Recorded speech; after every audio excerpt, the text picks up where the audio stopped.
pa sa tricycle, ano? Problema parang pa tanga. to. Ba't may kasamang isa eh? Ay, ako. Tama ka na sa amin, Ay, te. di overnight, kaya tulog na si Grace, si Jane. Dahil nakakapagod nga daw ang mangisda na walang mahuli. At bukas nga raw ng umaga, try daw uli nila. Dahil kinain lang na malalaking bato ang mga pain. Kaya ayun, wala talaga silang nahuli. At next week, kabinti na kami mangingisda. Siguradong makakahuli kami ng isda. Hindi katulad dito, talagang wala talagang nahuli. At talaga namang sobrang lamig talaga rito, kaya hindi talaga ako pinatulog dito.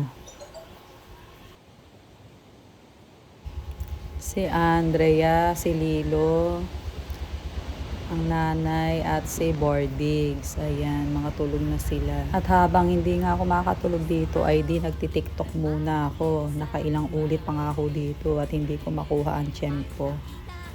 Babaeng saksakan ng ganda. Sinundan O ay di ayun, napagugutom na muklat. O ay di maigit may nilagang saging. At bigla na lang may sumilip na talangka. Ayan. At nung aking uhulihin na ay nakatakbo na napakabilis.